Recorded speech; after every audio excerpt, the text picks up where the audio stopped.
আসসালামু আলাইকুম ওয়া রাহমাতুল্লাহ। সাংবাদিকদের শুভেচ্ছা জানাচ্ছি। আজকের প্রথম কার্যনির্বাহী মিটিং এর মাধ্যমে আমাদের ডাকসুর আনুষ্ঠানিক কার্যক্রম শুরু হয়েছে। আমরা যারা নির্বাচিত হয়েছি, আমরা বারবার বলছি আমরা নেতা না, আমরা সবাই প্রতিনিধি। শিক্ষার্থীদের কাজ হচ্ছে আমাদেরকে প্রশ্ন করা, আর আমাদের কাজ হচ্ছে আমরা যে কমিটমেন্ট গুলো দিয়েছি সেগুলো বাস্তবায়ন করা।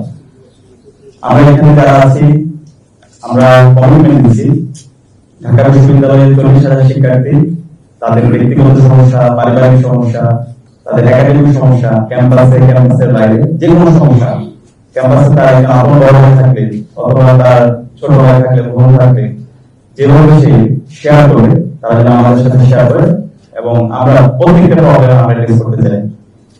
একই সাথে আমরা নির্বাচন হওয়ার পর থেকে আমাদের যারা সহযোগিতা ছিল, আমরা সবার কাছে যাওয়ার চেষ্টা করেছি, তাদের কথা শোনার চেষ্টা করেছি। এখানে আমরা কেউ জয় অথবা পরাজয় হয়নি, হার জিতের কিছু নেই, আমরা সবাই জিতে গিয়েছি। ডাকসু নির্বাচনের মাধ্যমে জুলাই প্রজন্ম বিজয়ী হয়েছে, ডাকসু নির্বাচনের মাধ্যমে শহীদদের আকাঙ্ক্ষা বিজয় হয়েছে, এবং ঢাকা বিশ্ববিদ্যালয়ের 40,000 শিক্ষার্থীরা বিজয়ী হয়েছে। তো আমাদের যারা সহযোগিতারা আছে, তাদের যে ইস্তেহার, তাদের যে প্রত্যাশা, সে প্রত্যাশায় আমরা বাস্তবায়ন করবো। তারা প্রত্যেকে একজন আমাদের উপদেষ্টা হিসাবে কাজ করবে।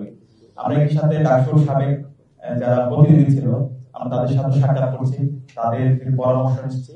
একই সাথে আমরা বিভিন্ন হলে যাচ্ছি, শিক্ষার্থীদের তাদের প্রত্যাশা, তাদের আকাঙ্ক্ষাগুলো শোনার চেষ্টা করছি।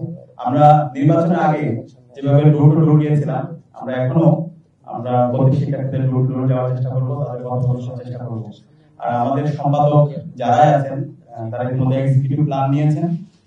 বিস্তারিত পরিকল্পনাগুলো আমরা খুব দ্রুতই আপনাদেরকে জানিয়ে দেব। আমরা এই মাসে কি কাজ করছি সেই পূর্ণাঙ্গ পরিকল্পনা আমরা আপনাদের সামনে হাজির করব।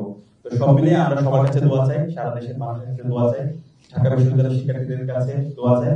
আমরা আশা করছি আমরা যে কমিটমেন্ট গুলো দিয়েছি প্রত্যেকটা কমিটমেন্টে আমরা বাস্তবায়ন করবো ইনশাআল্লাহ, এবং এর মাধ্যমে জুলাইয়ের শহীদদের আকাঙ্ক্ষা বাস্তবায়ন হবে, আমাদের শিক্ষার্থীদের যে প্রত্যাশা সেটা বাস্তবায়ন হবে। সবাই ধন্যবাদ।